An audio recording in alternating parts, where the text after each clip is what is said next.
Vou começar uma oração. Vamos começar com uma oração agradecendo a Deus pelo dia que Ele nos deu nesta noite de estar aqui, de poder agradecer por tudo que Ele tem feito por cada um de nós. Senhor meu Deus, Senhor meu Pai, obrigado, Senhor, pelo privilégio de Te servir, de Te adorar e Te exaltar, Pai. Obrigado, Senhor, por participar mais uma vez da live, Senhor, de mais uma vez, Senhor, poder compartilhar, Senhor, o que o Senhor colocou no nosso coração, Senhor, o que o Senhor colocou através da Tua palavra para passar, Senhor, a quem tirar um tempinho, Senhor, para vir a Tua live. Os abençoa, Senhor, nesta noite, Senhor, que eles possam aprender um pouco mais, Senhor, do Teu Evangelho, Senhor.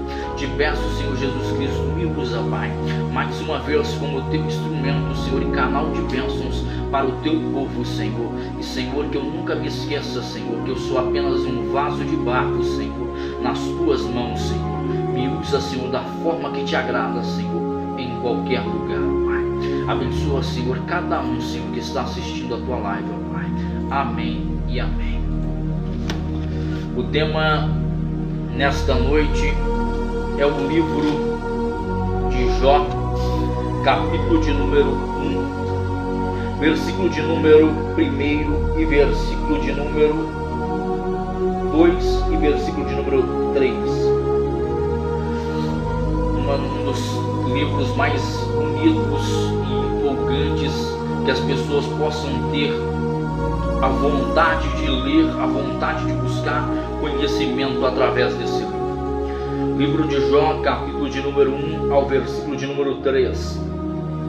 Havia um homem na terra de Uz, cujo nome era Jó, e este era um homem sincero, reto e temente a Deus, e desviava-se do mal. E nasceram-lhe 7 filhos e 3 filhas, e era o seu gado 7.000 ovelhas e 3.000 camelos, 500 juntas de bois e 500 jumentas. Era também muitíssimos a gente ao seu serviço, de maneira que este homem era maior do que todos do Oriente. Somente este versículo para a nossa meditação nesta noite na live.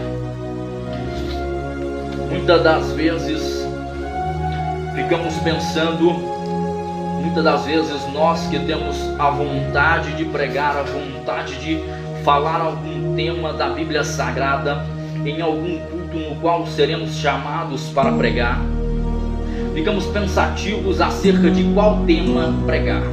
Quando vamos ser chamados para pregar sobre missões, ficamos pensativos qual tema usar.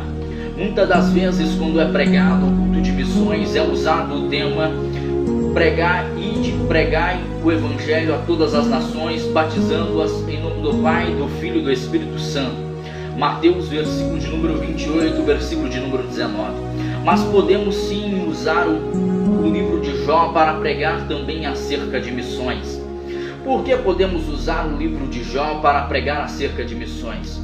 Porque o livro de Jó vai nos relatar um homem, pela obediência à palavra de Deus, por ter ouvido a palavra de Deus, teve sobre ele transformação. E essa transformação nos mostra que ele, através da palavra de Deus, se torna um homem reto, íntegro, sincero, temente a Deus e desvia-se do mal. Também ficamos pensativos acerca de pregar, qual tema utilizar para pregar para jovens. Também podemos utilizar o livro de Jó, e é muitas das vezes utilizado o livro dos Salmos, capítulo de número 119, versículo de número 9, quando vai falar acerca de jovens. Como purificará o jovem o seu caminho, observando segundo a palavra. Mas também podemos utilizar o livro de Jó, acerca de dar como exemplo para a juventude um homem que pela obediência, por servir a Deus, serve de exemplo para jovens de como servir, de como adorar e de como caminhar perante a Deus. Também ficamos pensativos acerca de pregar sobre família. Qual tema utilizar? Muitas das vezes utilizamos temas igual foi falado no último culto acerca de Noé, acerca de alguns personagens da Bíblia Sagrada, mas também podemos utilizar o livro de Jó para pregar acerca de um homem, de um pai de família que era exemplo para seus filhos, exemplo para sua mulher e exemplo para sua família em geral, seus familiares. Então é um tema, o livro de Jó é um tema que pode ser pregado em vários temas, em vários tipos de cultos. Podemos pregar também com o livro de Jó acerca do círculo de oração. Por que podemos pregar acerca do círculo de oração? Algumas pessoas utilizam o tema de amar ao próximo como a ti mesmo para pregar acerca do círculo de oração, porque devemos interceder pelo nosso próximo para ele estar bem, independente da circunstância que ele esteja. Mas também podemos utilizar o livro de Jó quando vemos Jó levantar-se de madrugada e interceder pelos seus filhos, porque o círculo de oração, o tema é interceder um pelos outros, orar um pelos outros, acerca de que Deus venha com a provisão a ter sobre nós a sua resposta acerca daquela circunstância que estamos passando. É um tema também que pode ser pregado acerca de casais, porque ele pode ser utilizado no momento em que a esposa de Jó vai dizer a ele: amaldiçoa o teu Deus e morre. Ele vai ter uma palavra de refrigério, ele vai ter uma palavra de sabedoria para sua esposa. Muitas das vezes temos que entender que no casamento, quando a mulher está fraca, quando a mulher está sem forças, o homem tem que ser a força, o homem tem que a fortalecer. Então, da mesma forma, quando o marido está fraco, a mulher também tem que o fortalecer. Então o livro de Jó ele pode ser pregado em qualquer tema, em qualquer festividade, em qualquer congresso, porque ele é o tema acerca de qualquer tema. Ele entra em todos os âmbitos, porque ele é o exemplo de um homem sobre todos os pontos de vista da sociedade. E nesta noite vamos falar acerca deste homem que se chama Jó, que morava na terra de Uz. Quando vemos o início do livro de Jó, vemos algum ser humano, alguma pessoa de proximidade de Jó vinha dizer acerca de Jó. Aí esse homem vai dizer acerca de Jó dizendo: havia um homem na terra de Uz que era reto, temente e se desviava do mal. Além disso, ele vai descrever a família de Jó e tudo quanto Jó possuía de riquezas, de bens e de pessoas a seu serviço. Muitas das vezes ficamos pensativos acerca de como as pessoas nos olham, de como as pessoas nos veem, como é a observação das pessoas acerca da nossa vida. E muitas das vezes queremos ser observados pelas coisas que possuímos. Muitas das vezes queremos que as pessoas nos observem acerca das nossas conquistas, acerca dos nossos bens, acerca do que temos para oferecer. Mas aqui nesta noite vamos aprender um pouco mais com esse homem Jó. Como é dito no início do capítulo 1, alguém está relatando acerca de Jó. E este homem, além de relatar todos os bens que Jó possuía, ele também vai relatar acerca de Jó ser um homem reto, íntegro, sincero e temente a Deus e desviava-se do mal.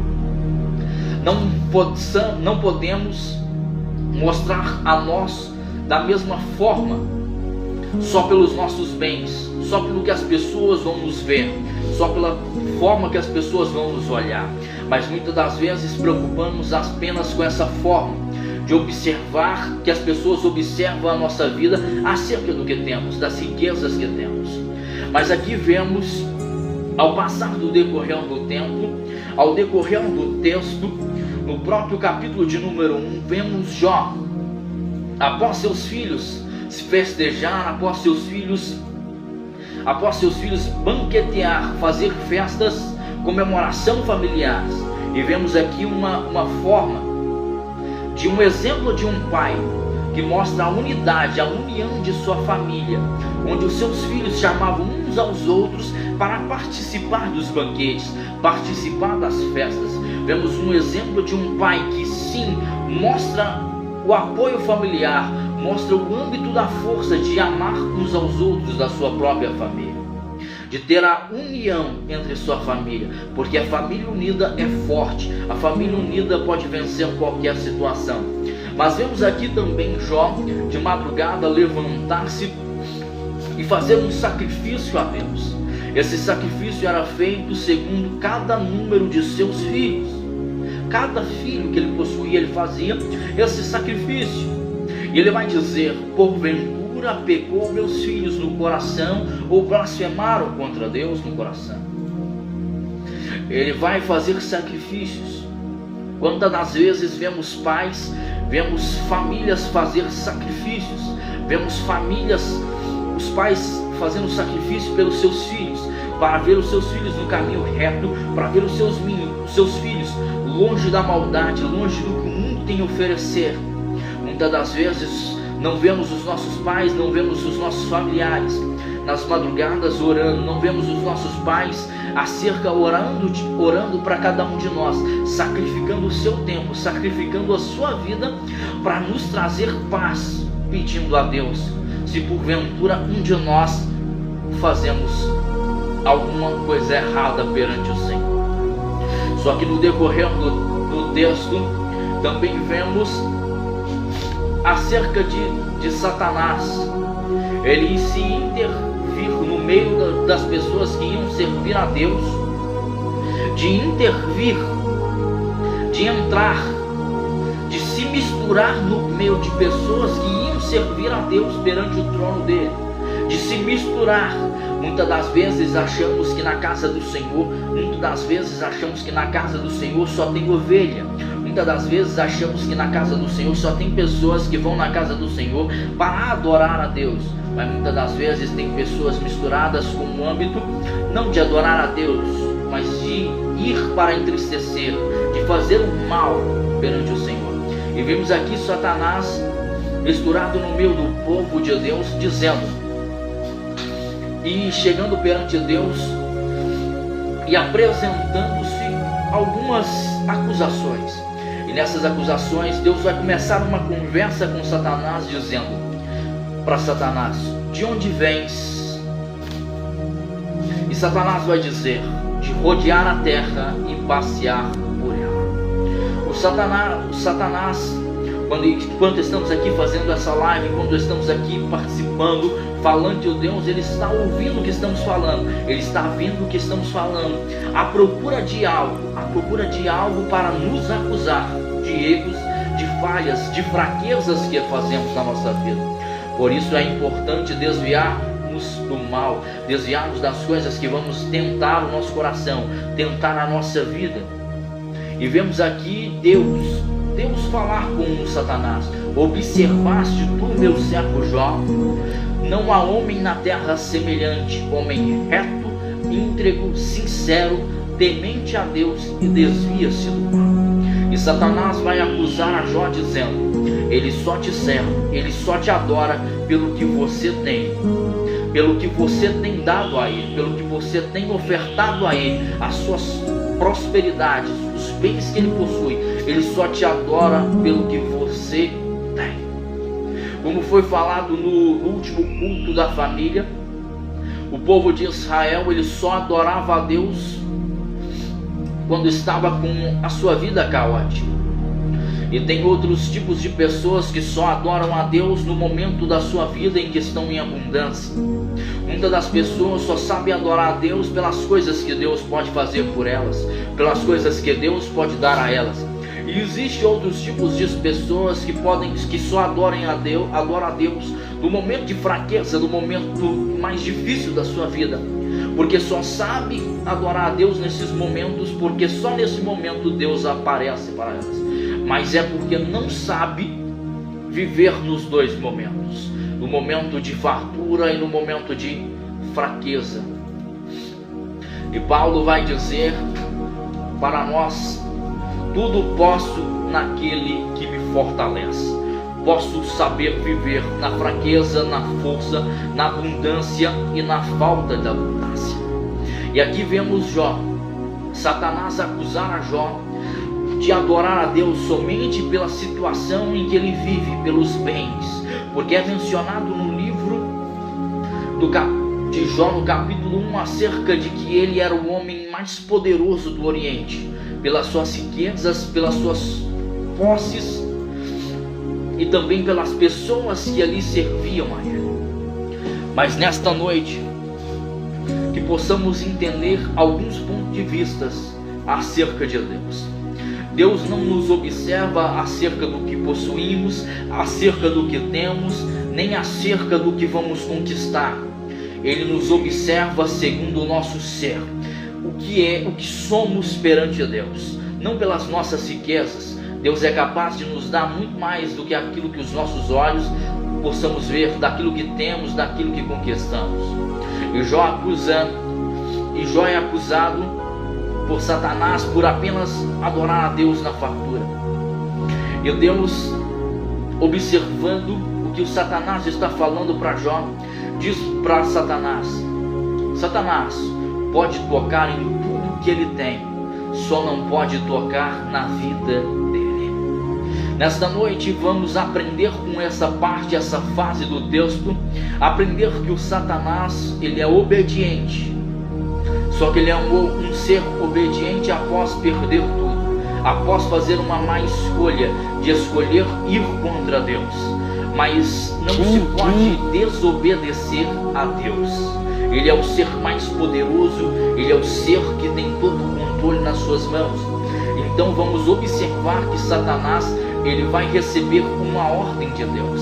Deus vai permitir que ele faça algo, mas vai colocar um limite até onde ele vai. Por isso, nessa noite eu quero dizer a você: o Satanás, ele pode fazer algo na sua vida somente se Deus permitir. Ele só pode fazer algo no mundo se Deus der liberdade e permissão a ele para fazer algo.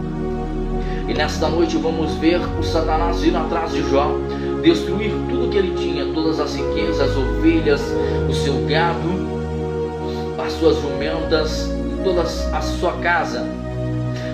E além de tudo isso, ele perde seus 7 filhos e suas 3 filhas. Porque o Satanás usa de alguns artifícios. Em um dos artifícios utilizados no texto, ele usou de um povo para roubar aquilo que Jó tinha. Ele usou de alguns artifícios para que fogo do céu caísse e queimasse os seus gados, suas ovelhas. E ele usou do artifício de ventos, de tempestades, para destruir a casa onde os filhos de Jó estavam. E com isso Jó, ele perde os seus 7 filhos e suas 3 filhas. Imagina a situação para um homem perder tudo que ele tinha, e além de tudo isso, perder seus filhos, perder suas filhas, que é a sua maior herança, que é a sua maior riqueza, são seus filhos e filhas. Nesse momento, Jó, ele recebe esse impacto dessa notícia em apenas um único dia, porque é mencionado que no mesmo dia, quando um servo vinha dizer para ele que ele tinha perdido seus filhos, que ele tinha perdido suas riquezas, já vinha outro dizer outras perdas. No mesmo dia ele perdeu tudo isso. E como o entendimento que eu tenho acerca dessa mensagem de Jó, eu posso ver e entender que todas as riquezas que possuímos, todos os bens que possuímos, nada é. Tudo isso é apenas pó, é poeira, perto dos valiosos entendimentos acerca da palavra. Os nossos bens podem se esvair, podem ser roubados em segundos e não possamos fazer nada, porque Deus diz que todas as nossas riquezas podem ser roubadas, podem ser destruídas, porque o Satanás está no mundo para nos destruir, roubar e matar. E vemos aqui ele destruir a vida de Jó, ao fazer ele perder tudo e roubar tudo que ele tinha. Só que mesmo assim Jó, ele vai receber essa notícia e vai dizer: nu saí do ventre da minha mãe e nu voltarei para lá. Deus me deu, Deus tomou, bendito seja o nome do Senhor. Em momento algum dessas perdas, Jó atribuiu falta ou culpa a Deus do motivo de ter acontecido essas falhas. E nesse momento possamos entender na frase de Jó dizendo: nu saí do ventre da minha mãe e nu retornarei para lá. É Jó dizendo: eu vim ao mundo sem ter qualquer desses bens, qualquer uma situação dessa qual eu tenho, dos meus gados, do meu rebanho, da minha família, das minhas riquezas, dos muitíssimos servos. Eu vim sem nada disso. Eu conquistei isso pelas obras de minhas mãos. E quem me ajudou, quem fez eu prosperar a ter tudo isso que eu tenho é Deus. Por isso eu não posso culpar a Deus por momento nenhum que eu vou passar na minha vida ao perder algo. Antes de eu ter algo na minha vida, antes de eu conquistar algum objetivo ou algo na minha vida, as minhas coisas, as minhas conquistas, as minhas riquezas vai passar pelas mãos de Deus. Vai prover Ele de me dar aquilo que eu mereço, mas vai ser também pelas mãos dele que eu vou ser próspero nas obras de minhas mãos. O que isso quer dizer? Jó era próspero não simplesmente porque Deus deu a ele todas as riquezas, mas porque Deus prosperou ele pelo trabalho das suas mãos, pelo suor dele levantar, correr atrás dos seus objetivos e dos seus sonhos. Nessa noite possamos entender que Deus ele não agrada de pessoas preguiçosas, de pessoas que não têm vontade de trabalhar, pessoas que não querem levantar e alcançar seus objetivos, de pessoas que não querem ter sonhos, pessoas que não querem ter um foco, um motivo para correr atrás. O motivo de algumas famílias que têm seus filhos é correr atrás para dar a melhor educação, o melhor conforto para seus filhos. Tem algumas pessoas que têm sonhos, objetivos de ter a casa própria, de ter um carro, de ter uma empresa, de ter uma vida boa profissional, de ter um trabalho bom. Tem que ter sonhos. Aqui mostramos e vemos que Deus se agrada de pessoas que têm sonho, de pessoas que têm objetivo. E Ele vai prosperar quando você começar a trabalhar, quando você começar a suar, quando você começar a fazer as coisas pela sua vontade, pela sua vida, pelos seus objetivos. E vemos aqui Jó chorar a perda de seus 7 filhos e das suas 3 filhas. Imagina para uma mãe enterrar o seu próprio filho, o único filho, já é uma dor insuportável, já é uma dor imensurável. Também é para Jó enterrar os seus 7 filhos, suas 3 filhas. Só que muitas das vezes observamos o texto de Jó e apenas achamos que só Jó sofreu. Apenas olhamos para Jó e vemos assim: Jó ele sofreu por tudo isso. Só que vai chegar uma situação na qual, por mais uma vez, Satanás ele vai se misturar por mais uma vez perante os filhos que vão servir a Deus. Por mais uma vez ele vai se colocar no meio desses filhos e ir perante o Senhor. Por mais uma vez Deus vai dizer: de onde vens? E ele vai dizer: de rodear a terra e passear por ela. E de novo Deus vai dizer para ele: tu observaste o meu servo Jó? Não há homem na terra semelhante a ele, homem reto, íntegro, temente a Deus e desvia-se do mal. E mesmo eu o causando sem culpa nenhuma, colocando ele pelo seu pedido, causando dor, causando fraquezas a ele, ele não amaldiçoou, ele não me culpou, ele não blasfemou contra mim. Muitas das vezes vemos aqui o Satanás mais uma vez misturar perante os filhos de Deus que iam servir a ele. E muitas das vezes pensamos: por que mais uma vez o Satanás ele consegue entrar no céu? Por que mais uma vez ele tem a permissão de entrar no céu? O Satanás ele não tem a permissão de entrar no céu. Ele engana os anjos da mesma forma que ele enganou os anjos quando ele se rebelou contra Deus. E por isso ele consegue entrar no céu. Ele engana os anjos e entra perante o Senhor. Só que você consegue entender que há um limite da enganação de Satanás.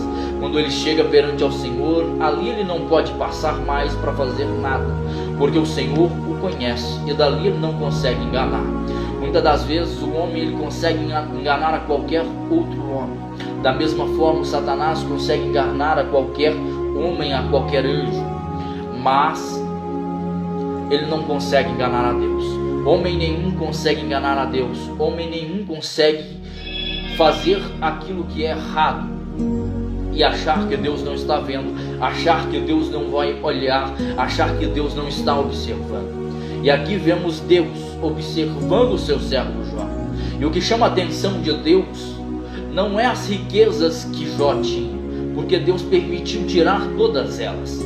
Deus permitiu ele perder seus filhos, que é a maior herança de um pai e de uma mãe.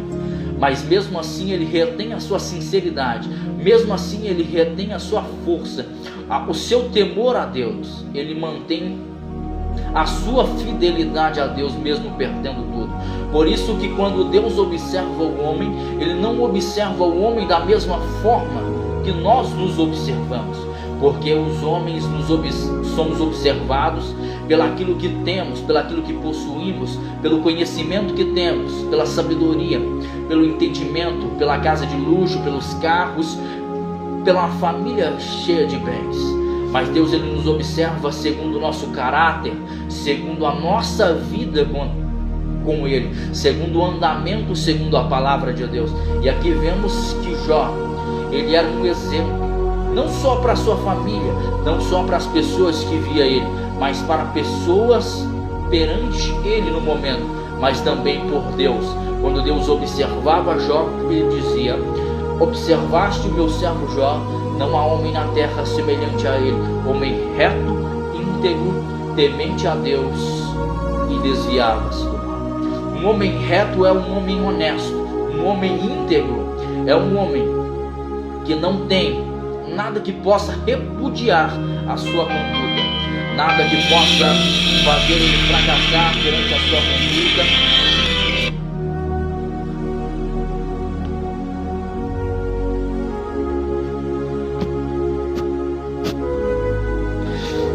Nada que possa afastar a sua conduta, nada que possa fazer ele perder o caminho em que ele está seguindo. A conduta dele tem uma direção, e a direção é a palavra, a obediência à palavra.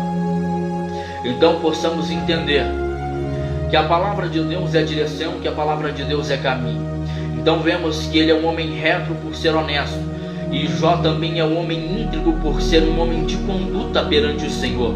E além disso, ele é um homem sincero, um homem verdadeiro, um homem que ama a Deus, um homem que só fala a verdade, um homem que demonstra verdadeiramente aquilo que Deus agrada, aquilo que Deus ama. Que possamos entender que ele também desviava-se do mal. Possamos utilizar essa palavra para pregar em qualquer circunstância de tema também, para homens que possam aprender a desviar-se do mal, a desviar das tentações, desviar de coisas que vai te levar à perdição, de coisas que vai te levar a fracassos e perdas e pecados. Aprendemos com Jó a não errar, a não falhar perante essas circunstâncias. Só que no meio dessas circunstâncias, o demônio, Satanás, ele ainda vai dizer, ele vai dizer para Deus: toca nele, pele por pele, toca nele, coloca uma doença nele, e ele vai blasfemar, e ele vai te acusar, ele vai falar contra ti. Mas aqui vemos algo a mais. Deus permite que Jó, ele permite que Jó seja doente, esteja doente, permite que Jó receba uma doença que não tem cura para os tempos atuais, para os tempos daquela época, que é a lepra, uma doença contagiosa, uma doença que não tinha cura naquela época, uma doença na qual a pessoa tinha que ficar longe dos demais familiares, tinha que ficar longe da sociedade, porque é uma doença que pode ser pegada e ela não tinha cura naquela época. E vemos Deus permitir para Satanás colocar essa doença em Jó, mas colocando mais um limite. Por mais uma vez vemos Deus colocando um limite até onde o Satanás pode ir, dizendo para ele: você pode tocar nele, colocar uma doença nele, mas não pode tocar na vida dele. Assim é Deus para com a humanidade, para com os seus servos, para as pessoas na qual temem a Ele, na qual obedecem a Ele. Deus diz: você pode testar, você pode fazer o que quiser com eles, mas não pode tocar na vida, porque a vida deles está nas minhas mãos. E vemos Satanás tocar em Jó, tocar nele, colocar a doença nele. E ele vai para um local distante, onde ele vai se assentar sobre cinza, vai pegar cacos de telha e vai raspar o seu corpo. Essa doença, a lepra, ela atinge os nervos do corpo humano, e a pessoa passa a não sentir dor mais nessas situações. Por isso ele está raspando suas feridas com telha, porque ele não está sentindo mais dor por essas circunstâncias. E nesse momento chega a sua esposa perante ele e vai dizer a ele: amaldiçoa teu Deus e morre. Ainda retens a tua sinceridade a Deus? Amaldiçoa teu Deus e morre. Aqui vemos o que foi falado um pouco anterior, quando eu falei e perguntei. Muitas das vezes as pessoas observam o texto de Jó e vê apenas Jó sofrendo, vê apenas Jó recebendo durezas de Deus, mas esquece da esposa de Jó, esquece da mulher de Jó, que também faz parte da família, que também perdeu os filhos, que também perdeu as filhas. E vemos uma mulher sofrendo pela situação na qual ela está vivendo. E ela chega perante Jó, após não aguentar mais nada, após estar fraca pela situação em que está vivendo, e chega para Jó e diz: Jó, amaldiçoa a Deus e morre, Jó. Eu não aguento ver você nessa situação, Jó. Você está sofrendo muito, Jó, e eu, como sua esposa, eu não estou aguentando mais ver, Jó, você sofrendo por tudo isso, Jó. E Jó vai dizer para ela, como fala qualquer louca, assim fala você sem conhecimento, sem entendimento. Recebemos o bem de Deus e não vamos receber o mal de Deus. Nesse momento, é igual eu falei, que possamos pegar essa mensagem para falar para casais, para pessoas que estão casadas. No momento em que sua esposa está fraca, o homem tem que ser sábio, o homem tem que ter palavras sábias para fortalecer a sua esposa. No momento difícil, a esposa, enquanto o marido também está no momento de fraqueza, tem que ser sábia para fortalecer o seu marido. O marido sábio, ele consegue proteger a sua família. O marido sábio, ele sabe aconselhar sua esposa e ele sabe aconselhar seus filhos. Uma esposa sábia, ela edifica a sua casa, ela edifica o seu lar. Então, uma esposa que possa fortalecer o seu marido e um marido que possa fortalecer a sua esposa, porque é um companheiro um do outro em qualquer circunstância em que vai chegar a cada um de nós. Por isso vai ter momentos na nossa vida que vai ser difícil de passar, mas a nossa esposa e o marido vai ser a força para a sua esposa. Que possamos aprender com esse texto a usar essas palavras da mesma forma que Jó usou, palavras sábias para repreender a sua esposa. Não é condená-la, é repreender, para voltar para o caminho, para entender que Deus também permite coisas mal, mas para nos testar, para nos fortalecer, para nos amadurecer. E nesse momento, Jó, ele sofre essa doença e vai chegar para ele 3 amigos, e esses 3 amigos vão ter com ele durante 7 dias e 7 noites, e não vão conseguir dizer palavras nenhuma para Jó. Por quê? Porque não sabia identificar o que Jó estava passando, o que Jó estava vivendo. Mas no decorrer do texto, no capítulo de número 3, Jó, ele vai amaldiçoar o dia do seu nascimento. Imagina o momento que Jó está passando, que ele não está mais aguentando viver com aquela situação, onde ele perdeu tudo, ele perdeu seus filhos, suas filhas, e está perdendo a sua vida, sabendo que aquela doença é para a morte. Ele está querendo dizer o seguinte: já que a doença é para a morte, porque a lepra não tem cura, eu vou desejar a minha morte. Só que eu vou desejar a minha morte dizendo que eu quero amaldiçoar o dia em que eu nasci, porque eu não estou mais aguentando viver. Então eu vou dizer por que eu não morri no dia em que eu nasci, no dia em que foi concebido um filho. Ele vai dizer nessas circunstâncias. E vai chegar o capítulo de número 4, até o capítulo de número 37, onde vai ser um tribunal onde ele escuta o que os amigos falam e ele rebate o que os amigos dizem. Durante esse período do capítulo de número 4 ao capítulo de número 37, durante o período de 33 capítulos, é como se fosse um julgamento, onde Jó ele é o réu e os seus amigos é da acusação, onde os seus amigos estão dizendo que Jó está passando pela situação em que ele está pelo simples fato de ter pecado, de ter ido contra Deus. Mas durante esses 33 capítulos, Jó vai dizer que em momento algum ele acusou Deus, em momento algum ele blasfemou contra Deus, em momento algum ele perdeu a sua sinceridade, ele perdeu a sua retidão e ele perdeu a sua integridade perante o Senhor. Em momento algum ele perdeu esses atributos, essas qualidades. Em momento algum ele era réu, em momento algum ele era para ser acusado. Vivemos numa sociedade onde muitas das vezes os cristãos, quando olham para pessoas que estão passando por situações difíceis, vai usar aquela palavra dizer: a pessoa está passando por essa circunstância pelo fato de desobedecer a Deus, pelo fato de aborrecer Deus. E muitas das vezes não é. Muitas das vezes é Deus permitindo a pessoa passar por aquele momento para se fortalecer, para Deus testar, para Deus ver se essa pessoa é sincera no momento de dificuldade, no momento de aflição em que vai passar. E Jó, nesse momento, ele está passando por essa situação onde esses 3 amigos eles estão acusando Jó de blasfemar, de cometer alguns erros, de cometer pecados perante o Senhor. Deixa eu dizer para você, aqui já mostra para a vida de Jó que ele tinha apenas 3 amigos, e mesmo assim são amigos que vão acusá-lo. Deixa eu dizer para você nesta noite, muitas das vezes na situação mais difícil que você vai estar passando da sua vida, você não vai ter amigos, você não vai ter a quem você vai dizer: preciso de ajuda, preciso de apoio, preciso de um anseio, preciso de receber algo. E aqui os amigos, em vez de consolar, em vez de entregar palavras sábias, de fortalecer o seu amigo, está acusando ele.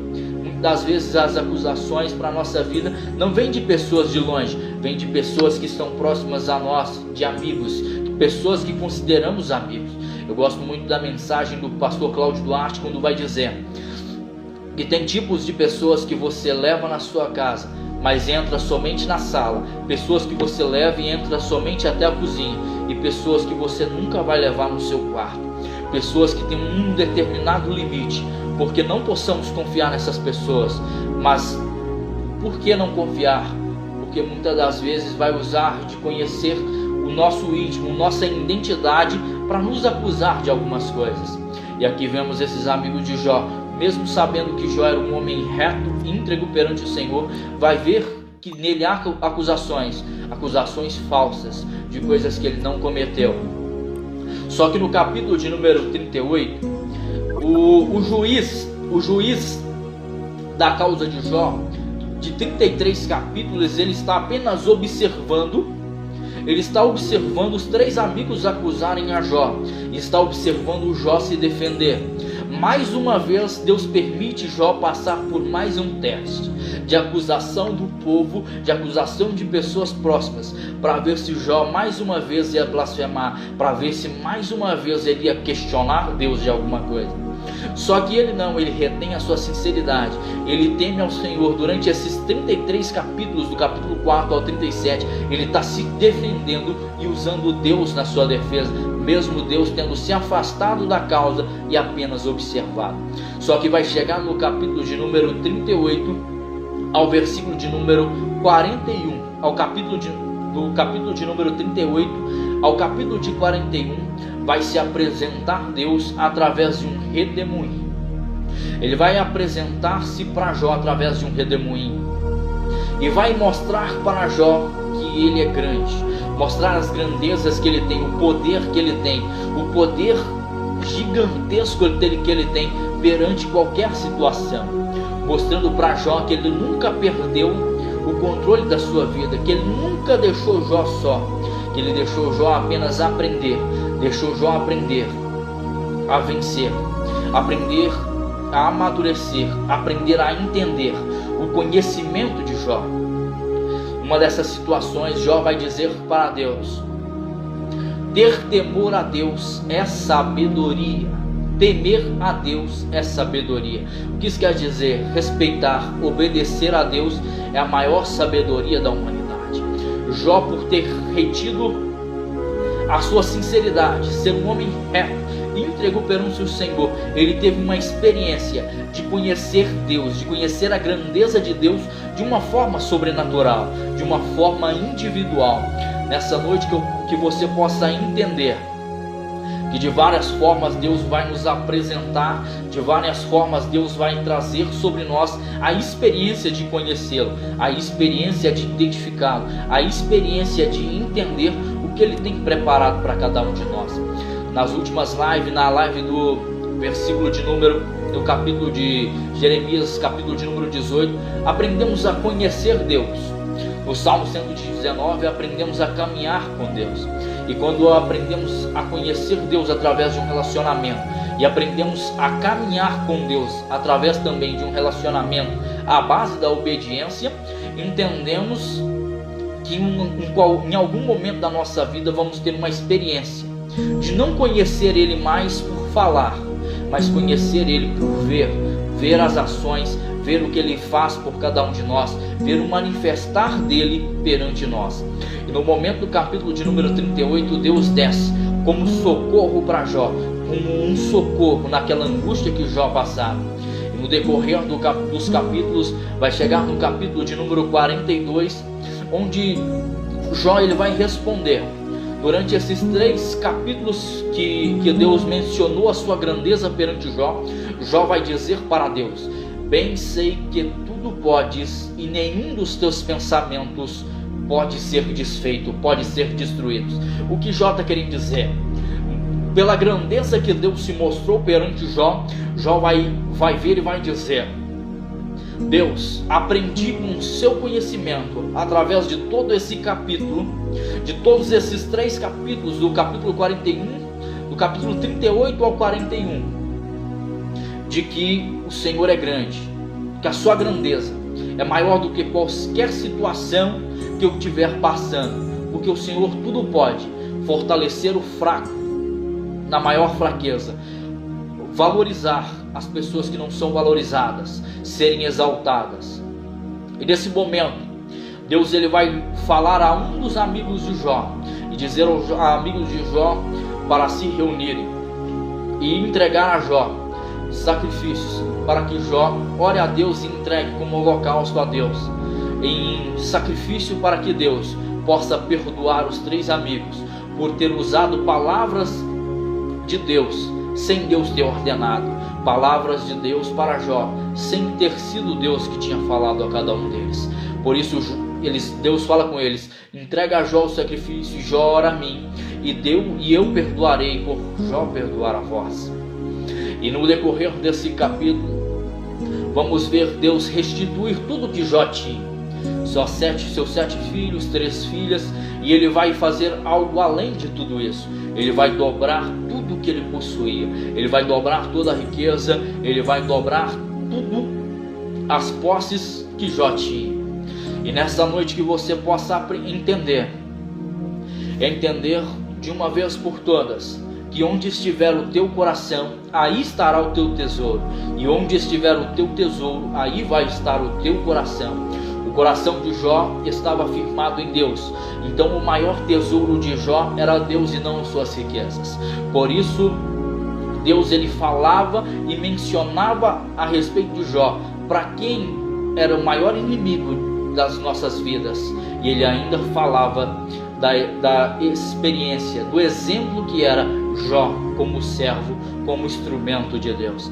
Que você possa entender que não é pelas suas riquezas, que não é pelas suas posses, que não é pelo dinheiro que você tem, é pelo caráter que você tem, é pelo seu ser.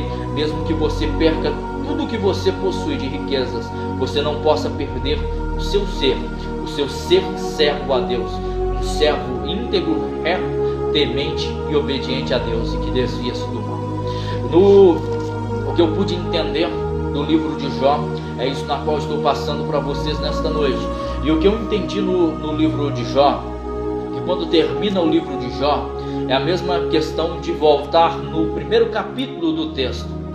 Havia um homem na terra de Uz, cujo nome era Jó, um homem reto e íntegro, temente a Deus e desviava-se do mal.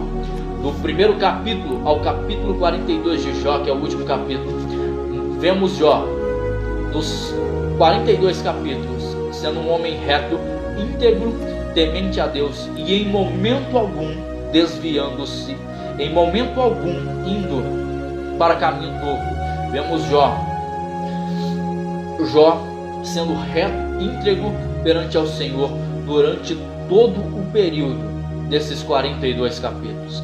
É o que eu deixo nesta live para toda a igreja, para todos que estão participando da live. Todos entenderam sobre o livro de Jó. Quem tem a vontade, o interesse de aprofundar sobre a experiência de como é servir a Deus com retidão, com integridade, com sinceridade, o livro de Jó é o mais aconselhável para você ter como exemplo um homem reto e íntegro perante o Senhor. Aí muita gente vai dizer, mas tem um livro de Jesus, tem um livro dos 4 evangelhos que narra sobre Jesus. Mas muitas das pessoas vão dizer, eu quero ver um homem que não nasceu do Espírito, um homem que nasceu da carne, sendo reto e íntegro perante o Senhor. E esse homem se chama Jó. Que você possa ter ele como experiência para a sua vida, para aprendizado de como servir a Deus. É o texto que eu deixo nesta noite para cada um de vocês nesta live. Vou estar fazendo uma oração, que Deus possa ter abençoado grandemente cada uma das pessoas que assistiu a live, cada uma das pessoas que tiraram um tempinho de estar participando dessa live. Senhor meu Deus, Senhor meu Pai, obrigado, Senhor, por participar mais uma vez da Tua live, Senhor, falar do Teu Evangelho, Senhor. Eu espero, Senhor, que cada um deles, Senhor, tenha tirado, Senhor, como aprendizado, Senhor, a Tua palavra, Senhor. Te peço, Senhor Jesus Cristo, abençoa cada um deles, ó Pai. Abençoa a semana de cada um deles, Senhor, os proteja, os guarda, Senhor, e os livra de todo o mal, ó Pai. Te peço, Senhor Jesus Cristo, continua me abençoando, Senhor. Continua me usando, Senhor. Senhor, meu Deus, como um vaso, como um instrumento nas Tuas mãos, Senhor. E que eu nunca me esqueça, Senhor, de que sou apenas um vaso de barro, Senhor. E que nunca deixa, Senhor, o ego, Senhor, levantar, Senhor, o orgulho, Senhor. Mas que eu continue sendo, Senhor, um homem humilde, Senhor. Um servo humilde, Senhor, pelo que o Senhor tem usado, pelo que o Senhor tem instruído as pessoas, Senhor, através da Tua palavra, Senhor. É o que eu te peço nesta noite, ó Pai. Amém e amém. Que Deus vos abençoe, abençoe a semana de cada um de vocês. Até a próxima live. Que Deus possa vos abençoar. Amém e amém.